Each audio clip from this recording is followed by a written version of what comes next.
Vega Jewelers, luxury bridal jewelry exhibition sale. First and second November, the Residency Towers at Coimbatore. కర్నూలులో జరిగినటువంటి Vemuri Kaveri travels కి సంబంధించిన bus దహనం కేసులో వీళ్ళిద్దరు కూడా ఉన్నారు. ఈ తల్లి కూతురు కూడా. మెదక్ శివాయిపల్లికి చెందినటువంటి ఆనంద్ కుమార్ అలాగే సంధ్యారాణి ఇద్దరు భార్యాభర్తలు. వాళ్ళ అమ్మాయి చందన, కొడుకు వల్లభ. ఈ అమ్మాయి సాఫ్ట్వేర్ ఉద్యోగిగా బెంగళూరులో ఉద్యోగం చేస్తున్నారు. కొడుకు వచ్చేసి అహ్మదాబాద్లో ఐఐటిలో చదువుతున్నారంట. మొత్తం కుటుంబం అంతా కూడా ఒక పెళ్లి కోసం అని చెప్పేసి ఇక్కడికి వచ్చారు. ఇక్కడికి వచ్చి ఆ పెళ్ళి అయిపోయిన తర్వాత వాళ్ళ హస్బెండ్ మస్కట్ వెళ్ళిపోయారు. మస్కట్లో ఉంటారు భార్యాభర్తలు ఇద్దరు. పిల్లలిద్దరూనేమో ఇక్కడే ఇండియాలో ఉంటున్నారు. సో ఆయన మస్కట్ తిరిగి వెళ్ళిపోయారు. ఈ అమ్మాయి కొంచెం ఏదో హెల్త్ బాగలేదు, ఫీవర్గా ఉందని చెప్పేసి వాళ్ళ మదర్ ఆగి ఈ అమ్మాయి కోసం అని చెప్పి తగ్గితే తీసుకుని వెళ్దామని వెయిట్ చేస్తున్నటువంటి తరుణంలో ఆ అబ్బాయి కూడా, కొడుకు కూడా అంటే వల్లభా కూడా తిరిగి అహ్మదాబాద్కి చేరుకున్నాడు పండగ తర్వాత అలాగే పెళ్ళి ఫంక్షన్కి అటెండ్ అయ్యి ఆ అబ్బాయి వెళ్ళిపోయాడు. వీళ్ళిద్దరు ఏంటంటే తల్లి సంధ్యారాణి ఈవిడ అమ్మాయిని తీసుకుని వెళ్ళి ఒకసారి బెంగళూరులో డ్రాప్ చేసేసి ఇంకా అక్కడి నుంచి మస్కట్ వెళ్దామని చెప్పేసి ఆవిడ డిసైడ్ అయినటువంటి పరిస్థితిలో ఈ బస్సు ప్రమాదంలో చిక్కుకొని తల్లి కూతురు ఇద్దరు కూడా చనిపోయారు. ఇదే బస్సు ప్రమాదంలో బెంగళూరులో హిందుస్థాన్ యూనిలీవర్ కంపెనీలో పనిచేస్తున్నటువంటి ఈ రమేష్ గారు అలాగే ఆయన భార్య వీళ్ళంతా కూడా నెల్లూరు జిల్లా వాసులు. సో వీళ్ళు హాలిడేస్ కోసం అని చెప్పేసి నెల్లూరు రావటం, నెల్లూరులో ఇంకొక ఫ్యామిలీ వాళ్ళ బంధువుల ఫ్యామిలీ అందరూ కలిసి హైదరాబాదు విహారయాత్రకు వచ్చారు. వచ్చేసి ఇక్కడి నుంచి తిరిగి వెళుతున్నటువంటి సందర్భంలో ఈ మొత్తం నలుగురు కూడా, ఇద్దరు చిన్న పిల్లలు 7 ఏళ్ళు 5 ఏళ్ల పిల్లలు, వీళ్ళు కూడా చనిపోవటం ఆ కుటుంబంలో తీవ్ర విషాదాన్ని నింపింది. చాలా ఆర్థిక పరిస్థితి బాగలేనటువంటి సందర్భంలో తల్లిదండ్రులు కష్టపడి ఆ అబ్బాయిని చదివించి ఉన్నత విద్య అయిపోయింది కాబట్టి ఒక మంచి కంపెనీలో జాబ్ వచ్చిందని ఆనందపడుతున్నటువంటి సందర్భంలో ఈ సంఘటన ఆ కుటుంబంలో తీవ్రమైన విషాదాన్ని నింపింది. చనిపోయినటువంటి 19 మందిలో వీళ్ళైతే ఒక ఫ్యామిలీలో మొత్తం నలుగురు చనిపోయినటువంటి పరిస్థితి ఉంది. ఇక ఇదే బస్సు ప్రమాదంలో ఖమ్మం జిల్లాకి సంబంధించినటువంటి మేఘనాథ్ అనే అతను కూడా చనిపోయారు. అతను ఫ్యామిలీ మొత్తం అంటే వాళ్ళ ఫాదరు, మదరు, సిస్టరు, ఇతను అందరూ కూడా గత కొంతకాలం క్రితటే హైదరాబాద్కి వచ్చి ఇక్కడ సెటిల్ అయిపోయినటువంటి పరిస్థితి. సో ఆ అబ్బాయికి రీసెంట్గా బెంగళూరులో జాబ్ వచ్చిందంట. సో మన పండక్కి అంటే దివాళీ పండక్కి వచ్చి తిరిగి వెళుతున్నటువంటి సందర్భంలో ఈ బస్సులో ప్రమాదంలో ఆయన కూడా చనిపోయారు.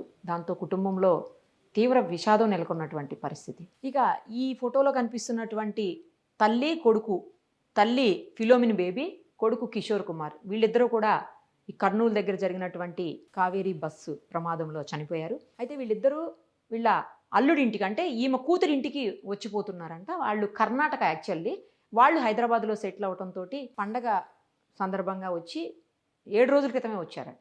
వచ్చి వాళ్ళు కొద్ది రోజులు వాళ్ళతోటి గడిపి అంటే కూతురుతోటి అల్లుడితోటి ఉండి తిరిగి వెళ్ళిపోతూ ఇదే బస్సు ప్రమాదంలో తల్లి కొడుకు ఇద్దరు కూడా చనిపోయినటువంటి పరిస్థితి. ఇక ఇదే బస్సు ప్రమాదంలో అసూలు బాసినటువంటి గన్నంనేని ధాత్రి, ఈమె సాఫ్ట్వేర్ ఇంజనీర్, అక్కడే బెంగళూరులోనే సాఫ్ట్వేర్ ఇంజనీర్గా వర్క్ చేస్తున్నారు. అయితే ఈమె బాపట్లకు సంబంధించినటువంటి వ్యక్తి. సో బాపట్ల వచ్చి ఒక చిన్న పని మీద ఆమె హైదరాబాద్కి వచ్చారంట. బాపట్ల పండగ చూసుకొని అయిపోయి హైదరాబాద్కి వచ్చి తిరిగి బెంగళూరుకి వెళ్ళిపోతున్నారు. వేమూరి కావేరీ బస్సులోనే ఆమె కూడా రిజర్వేషన్ చేసుకుని U1 బెర్త్లో ఉన్నారు. ఆమె నిద్రలో ఉండటం వల్లనే చనిపోయారని తెలుస్తుంది. ఆ టైంలో నిద్రపోతుంది. ఎందుకంటే తెల్లవారుజామున 2:45, 3:15 మధ్యలో జరిగింది కాబట్టి ఆల్మోస్ట్ అందరూ గాఢ నిద్రలో ఉండేటువంటి పరిస్థితి. చాలామంది ఆ నిద్రలో ఉండటం వల్ల కూడా లేచి దిగి వెళ్ళలేని సిచ్యుయేషన్ ఉంది.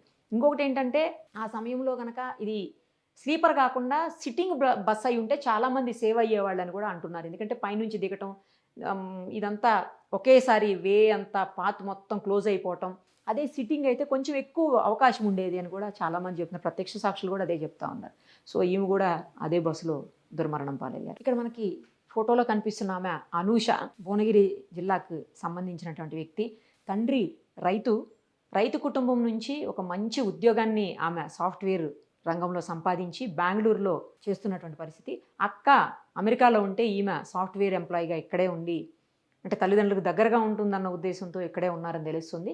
సో ఆమె పండగ కోసం అంటే దివాళీ కోసం వచ్చి తిరిగి ఈ వేమూరి కావేరీ బస్సులో వెళుతూ ఆమె కూడా సజీవ దహనం అయ్యారు బస్సులో. ఇక ఇదే బస్సు ప్రమాదంలో సజీవ దహనమైనటువంటి ప్రశాంత్ ఫోటో ఇది. ఇతను తమిళనాడుకు సంబంధించినటువంటి వ్యక్తి. కాకపోతే సంగారెడ్డిలో గత 5 ఏళ్లుగా చిప్స్ షాప్ పెట్టుకొని అక్కడే బ్రతుకుతున్నాడంట. అయితే కొడుకు అంటే ఫ్యామిలీ మొత్తం కూడా అక్కడే ఉంటుంది. సో కొడుక్కి బాగలేదని చెప్పేసి ఫోన్ వస్తే చూడ్డానికి వెళుతూ ఈ ప్రమాదంలో అసూలు బాసాడు. ఇక ఇక్కడ కనిపిస్తున్నటువంటి ఈ అబ్బాయిని చూడండి, అమృత్ కుమార్, జస్ట్ 19 ఏళ్ళు మాత్రమే. ఇతను బీహార్కి సంబంధించినటువంటి వ్యక్తి. 2 నెలల క్రితమే పని కోసం అని చెప్పి దిల్సుఖ్ నగర్ వరకు వచ్చాడంట. దిల్సుఖ్ నగర్లో ఉంటూ ఒక ఫ్రెండ్తో రూములో ఉండేటువంటి వ్యక్తి. చుట్టుపక్కల ఎక్కడ పెయింటింగ్ పని ఉంటే ఆ పనులు చేస్తూ ఉండేవాడంట. అయితే రీసెంట్గా అతనికి బిహెచ్ఎల్లో ఇంకో అతను పరిచయం అవడంతో ఇక్కడికి షిఫ్ట్ అయ్యాడు. ఇక్కడికి షిఫ్ట్ అయ్యి అతనితో కలిసి ఉంటున్నాడు. అతను ఎలక్ట్రీషియను. సో ఇతను పెయింటర్ కాబట్టి వర్క్ దొరుకుతుందన్న ఉద్దేశంతో అతనితో కలిసి ఉంటున్నాడంట.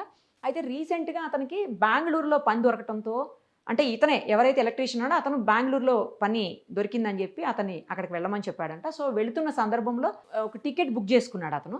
కానీ బుక్ చేసుకున్నటువంటి టికెట్ అతను కూకట్పల్లిలో ఎక్కాల్సి ఉంది, వేరే బస్ అది. బట్ ఆ బస్ మిస్ అయిపోయింది. బస్ మిస్ అవడంతో ఏం చేయాలో తెలియక అప్పటికప్పుడు ఈ వేమూరి కావేరి బస్సు కనిపిస్తే అక్కడ అది బుక్ చేసుకుని అందులో వెళ్ళాడంట. అంటే చావు ఏ రూపంలో ఎలా వస్తుందో అర్థం కావట్లేదు అనమాట. ఒక బస్సు మిస్ అవ్వటం ఏంటి, ఈ బస్సులో ప్రయాణం చేయటం, చనిపోవటం ఏంటి చూడండి. అంటే తలరాతను ఎవరు మార్చలేరు అని అంటారు కదా, బహుశా ఇదే ఉదాహరణ ఏమో. లేకపోతే ఆ బస్సు ఎందుకు మిస్ అవ్వాలి, ఈ బస్సు ఎందుకు ఎక్కాలి ఇతను అసలు? అదే బస్సులో వెళ్ళిపోయిన అయిపోయేది, లేదంటే ఈ బస్ కాకుండా ఇంకో బస్సు ఎక్కిన అయిపోయేది. టైం బాగాలేదు కాబట్టి ఇంకా అలా జరిగి ఉండొచ్చు మేబీ. మరిన్ని అప్డేట్స్ కోసం నిరుపమ సుమన్ టీవీ ఇన్స్టా పేజ్ని ఫాలో చేయండి. సుమన్ టీవీలో మీ పర్సనల్ అండ్ బిజినెస్ ప్రమోషన్స్ కోసం కింది నెంబర్కి కాంటాక్ట్ చేయండి.